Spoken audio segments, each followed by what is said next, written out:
Like, follow and subscribe at BeamLDN for the latest and exclusive content.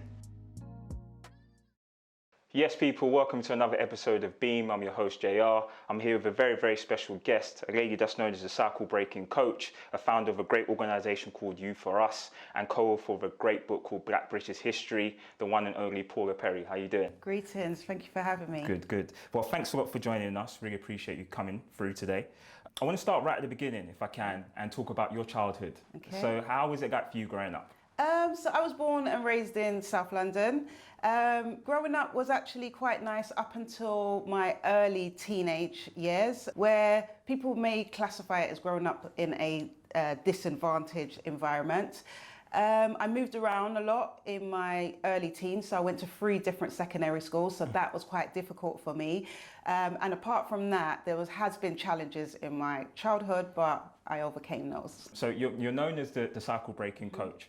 Where did the inspiration come from to break the cycle in your family? Okay, so for me, I was a teenage mum, so I had my eldest daughter at 16. That was the turning point for me. So being responsible for a whole new life was the turning point where I said this child who I look after will not experience anything that I've experienced in my upbringing. Mm-hmm. That was the major inspiration for me to make sure that I change the direction for my future generations' lives. Okay. Yeah. I read an article of yours which was money lessons to teach your children prior to their 10th birthday. Sorry.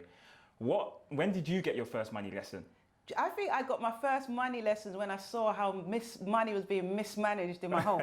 Yeah, so that's when my first money lessons happened, because I realized that money was being mismanaged. So it gave me that insight to say how I would not use my money, because obviously it had an impact on me and my upbringing, where I weren't able to have things. Whether it's new things going to school or things like that. So I saw it being mismanaged, so it gave me the lesson there, how to manage going forward. And did anyone sit you down and say, but Paula, this is how you save money, this is how you invest money? Did anyone do that at all? No one's ever done that to me. I saw things happen in a way that I believed it shouldn't happen. So that gave me my teaching curves of what I should be doing. So nobody ever sat me down. I think most people don't get sat down and taught about anything around finances, which hence leads us to mismanage our money, or we're living payday to payday. So I took some tools from early in my working environment, making sure that I've always had, money put aside just so I wouldn't go without.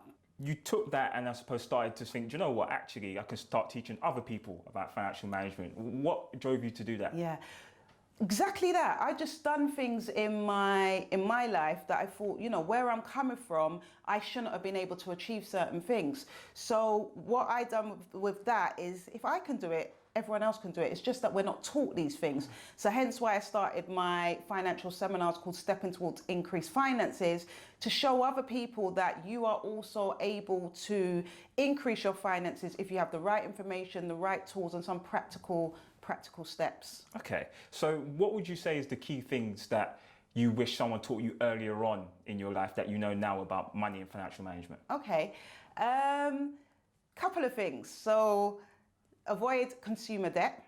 I believe that it would have been nice to understand the small prints of financial information. So I remember when I first used to get credit cards or store cards, I never ever read the fine print of what APR meant or anything like that. I just wanted to know I got the credit and I could buy something and pay back minimum payments every month. Yeah. But when you understand the smaller print behind it of interest rates and so forth, it can then impact, are you going to spend triple the money on something where you can pay something, save for it and pay once, as opposed to buying something on credit and then potentially paying triple times its cost.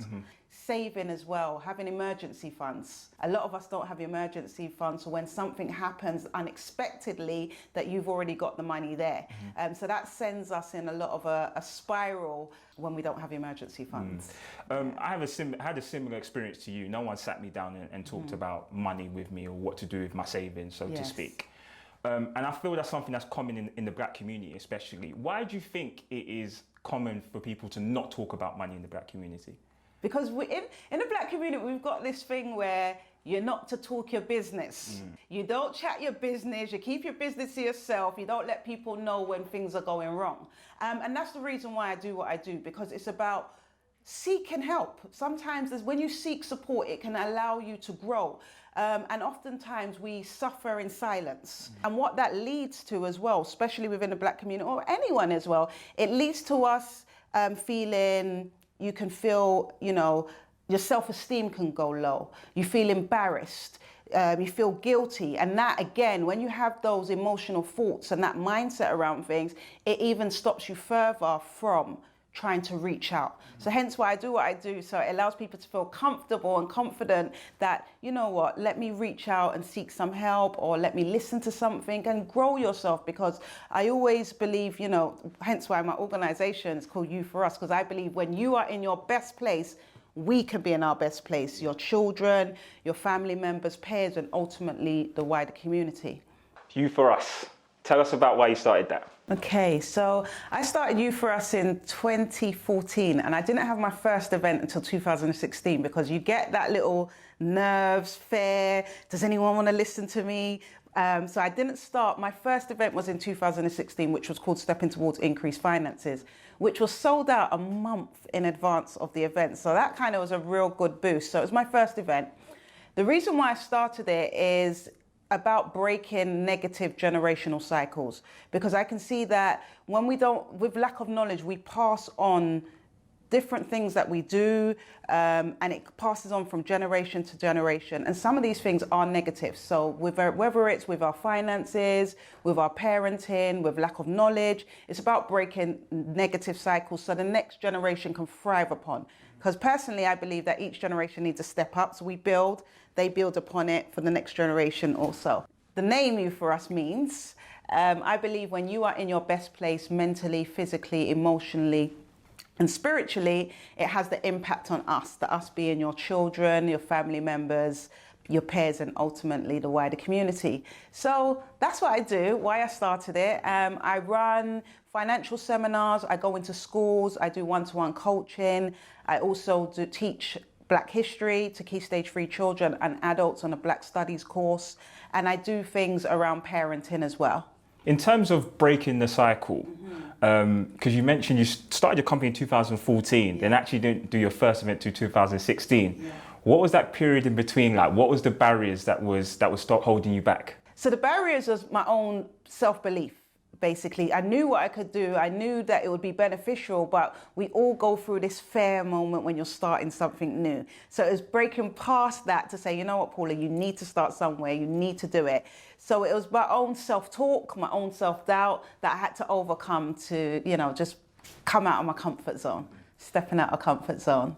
Breaking cycles. Now, I know in my personal experience, insurance is a key one, because we as Black people, sometimes we're too proud to take out life insurance, so to speak. But that's something you advise on. Can you go in a bit more detail as to how you advise people on that? Yes. It's good you mention this, because a lot of the times as Black people as well, we look at it as omens. We don't want to be talking about death.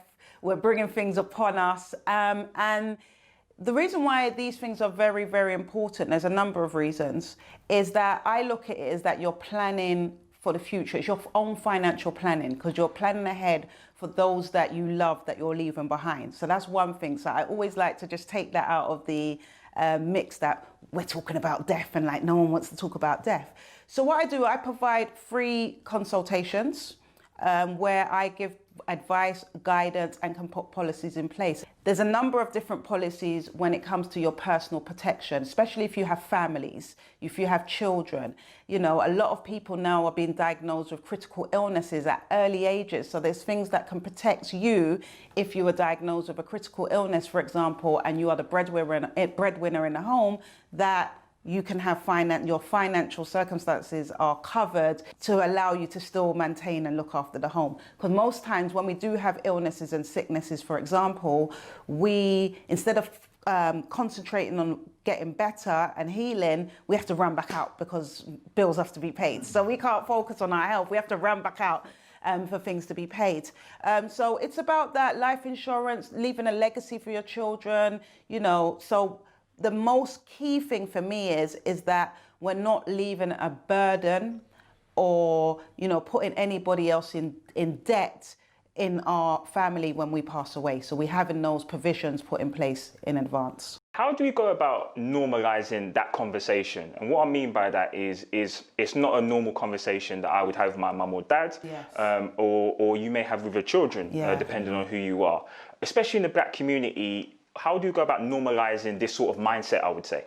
I think we have to talk about it. So where you say we don't normally talk about, we have to talk about these things. Like we may have to talk to our parents, like mum, dad, I saw a GoFundMe page recently for, you know, somebody who passed away. Have you got anything in place, mum or dad? Do you know what I mean? What would happen if something happened to you? And then we have those discussions, because a lot of the times our parents or grandparents have these things in place, but we don't know. You know, a lot of my clients that I speak to, I'll put things in place. As soon as we're finished, they feel like, yes, I'm a responsible adult now. I feel like I've put things in place. So it's about starting those conversations and making them become normal. Because in other cultures, in other communities, insurance is normal. Mm-hmm. Yeah, in the Black community it may not, but in other communities, insurance, they're about insurance. And another thing, it's about looking at different ways that we can pass on generational wealth.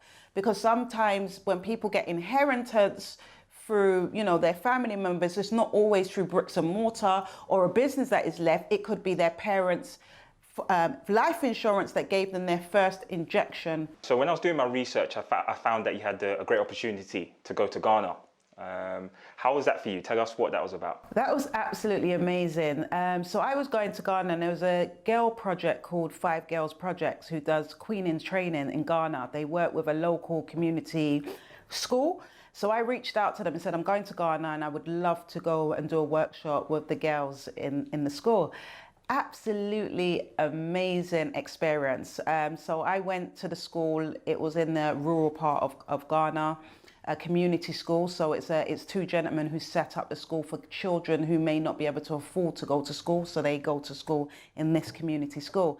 And I done a workshop with them about self-belief, that your environment does not dictate your future. And even though they, you know, a lot of the young girls want to be doctors, seamstress, lawyers, and I was letting them know maybe your environment doesn't say that you're able to do this, but you've got to have self-belief, you write down your goals, you work towards it, and you're able to achieve anything that you want to achieve.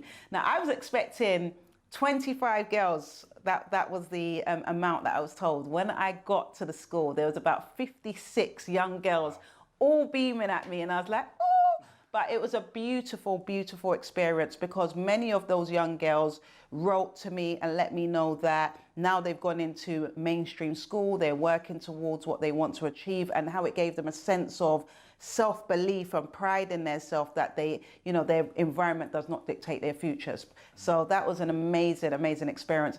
Anywhere I go in the world, I make it a point to go to local schools to speak to them about making sure that their environment does not dictate their future. So I always go to local schools in the community. Yeah. And I can see teaching is something that you're passionate about. Yeah. And which leads me on to the book, Black British History. Yeah. So how did it come about?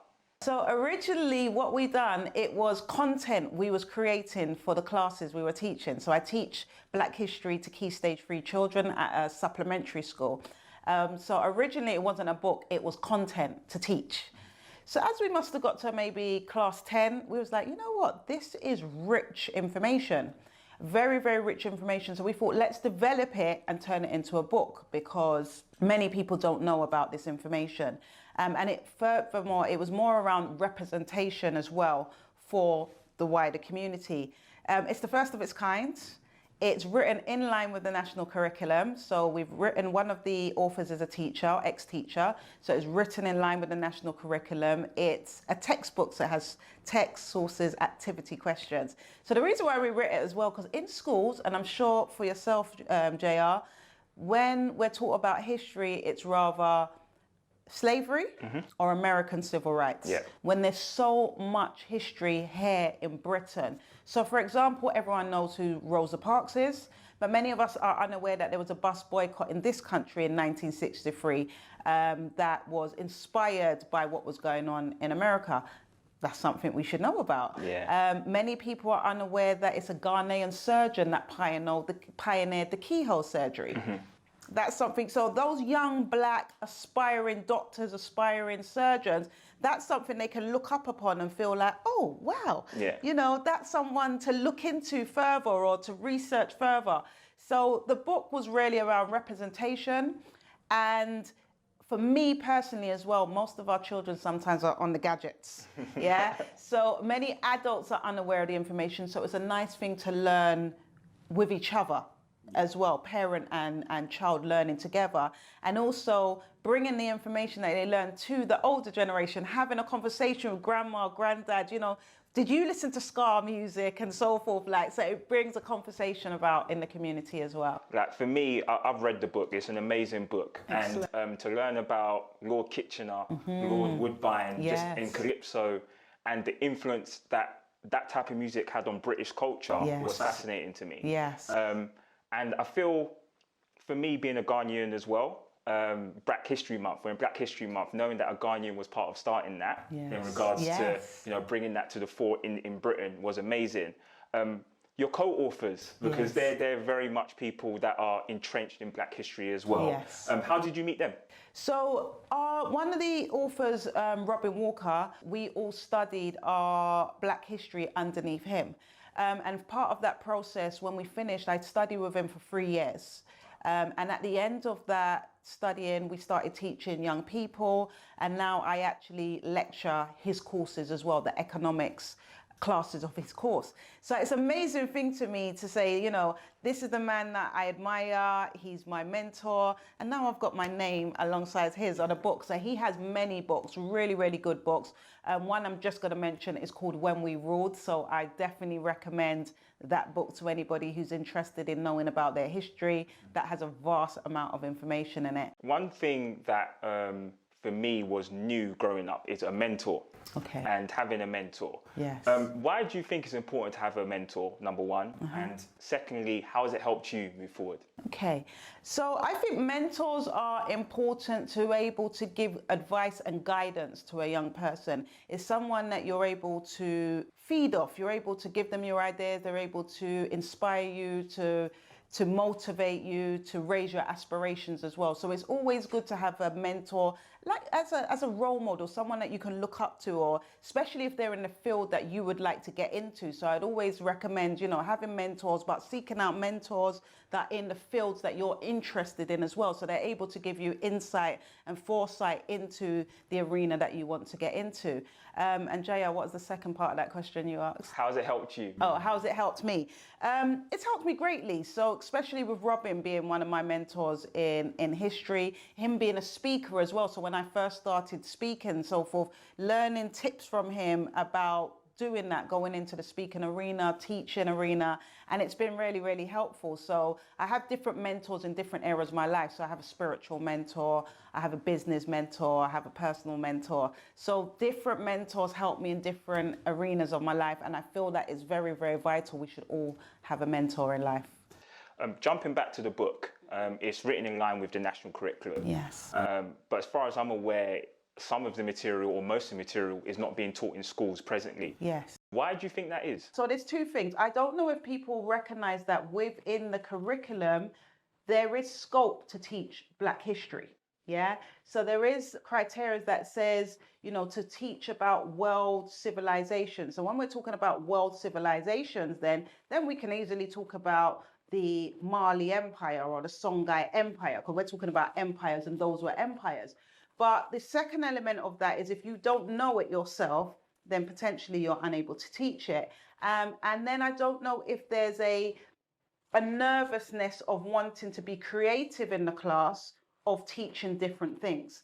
So the reason why this book is important, even though it says Black British history, for us, it's British history. So it raises the aspiration and the representation for a Black child, but for non-Black children, now it may be breaking the stereotypes that they may be taught within their homes and so forth. So when little Johnny goes back home and says, oh, Granddad, did you know that it was a Ghanaian who pioneered the keyhole surgery? Or did you know, there's so much gems in there that other cultures can go back and teach family as well. I totally agree, and without giving too much away of what's within the book, what would you say is the key lessons that you want people to take away from it once they've read it? The key things is to raise their aspirations, to see that Black people are doing positive things in all aspects of different arenas. So we're not just good at sports and music, we're intellectuals, we're in the drama, we're in textiles, we're in politics. So there's a number, all different arenas of life. Black people have been positively making contributions as well. So it's about breaking negative stereotypes about Black community, and then also how we have been positively influencing British culture as well, through a number of different things. If anyone's looking for a book, it's Black History Month. If anyone's looking for a book to enhance their knowledge on Black history, I definitely would recommend this one. And yeah, please go and get it. It's a great book. Thank you. Jumping, I suppose, to present time now, the killing of George Floyd, it sparked mass protests across the world, and a lot of debate around racial inequality across the world. How much of a moment do you think the killing of George Floyd is going to be in Black history? I think that this time there seems like there was a difference, because what we need to remember is there's been a number of murders in the past, and there's been a number of marches and a number of protests, so it's not the first time that it's happened. But I do believe that this time there was a different energy. But again, it's all, I believe in protests and stuff, but there's an institutionalized racism, there's systematic racism, and those are the things that we need to be starting to try and break down. See, I agree with you. We've protested for a long time, from Martin Luther King days till now, and for me, it's about what's next. Yeah. And my question to you is, how do we begin to start to tackle the systematic racism? Yeah. What do we need to do as a community to start to tackle that? I think the first thing we need to do is look within ourselves and not be seeking external solutions. So what can we do with ourselves? So I know we're starting to think of economics differently now. So we're starting to build and want to be spending with each other and building up each other's business. I believe that there's an element of, even though the economics is growth, we need generational wealth. I believe there needs to be an importance of the Black family is important as well, and strengthening the Black family in order for them to be able to manage and take on the things that are building, whether it's the economic wealth, whether it's the knowledge around finances, how they're able to, use what they have and build upon it. So the Black family to me is very, very important.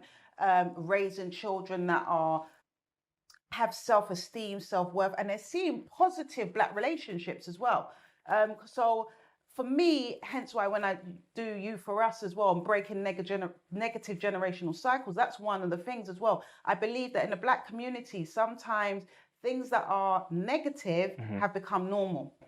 Things that are dysfunctional, because it's gone on and for so many cycles, it's become normal. Like what? And that's what would we you, need to break. what would you say? Something like where I talk about the family. Yeah. There's many, unfortunately, single parents, for example, and from 4 generations of single parents. So although we got this thing like maybe we can do it by ourselves, or, you can do it by yourself.